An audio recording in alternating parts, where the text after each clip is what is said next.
काफी समय पहले की बात है। रामपुर नाम का एक राज्य था। वहां का राजा बहुत अच्छा और न्यायप्रिय था। मगर राजा को एक दुख था कि उसकी कोई भी संतान नहीं थी और वह चाहता था कि उसके बाद राज्य को योग्य उत्तराधिकारी मिले जो राज्य की बागडोर को सुचारू रूप से चला सके।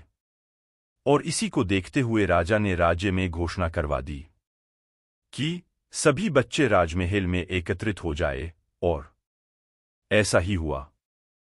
एक महत्वपूर्ण सभा में राजा ने सभी बच्चों को पौधे लगाने के लिए भिन्न भिन्न प्रकार के बीज बांटे और यह कहा कि अब हम 6 महीने के बाद मिलेंगे और देखेंगे कि किसका पौधा सबसे अच्छा है। महीना बीत जाने के बाद भी एक बच्चा ऐसा था जिसके गमले में उसे दिया गया बीज अभी तक नहीं फूटा था, लेकिन वह रोज पौधे को पानी देता था और उसकी देखभाल करता था। देखते ही देखते 3 महीने बीत गए। बच्चा परेशान हो गया।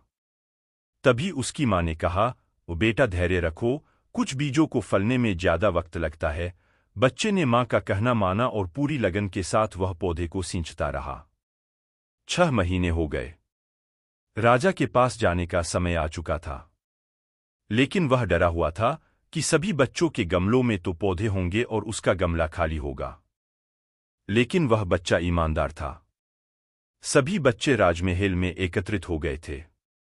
कुछ बच्चे जोश से भरे हुए थे क्योंकि उनके अंदर राज्य का उत्तराधिकारी बनने की प्रबल लालसा थी। अब राजा ने आदेश दिया, सभी बच्चों को अपने अपने गमलों को दिखाना है। मगर एक बच्चा सहमा हुआ था क्योंकि उसका गमला खाली था। तभी राजा की नजर उसके गमले पर गई। उसने पूछा, "वो तुम्हारा गमला तो खाली है, क्यों?" तो उसने कहा, लेकिन मैंने इस गमले की 6 महीने तक देखभाल की है।"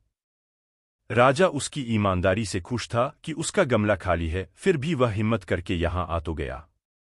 सभी बच्चों के गमले देखने के बाद राजा ने उस बच्चे को सभी के सामने बुलाया और राजा ने उस बच्चे के गमले को सभी के सामने दिखाया।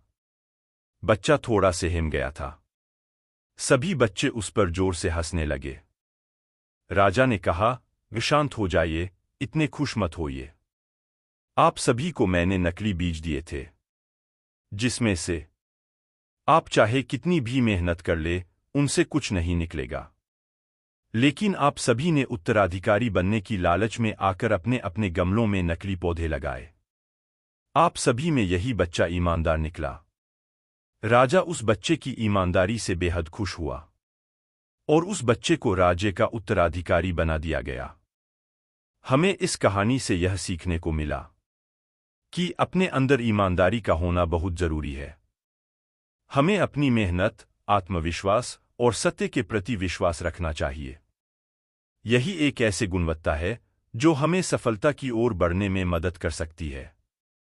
अगर हम खुद के साथ ईमानदार हैं तो जीवन के किसी न किसी पड़ाव में सफल हो ही जाएंगे।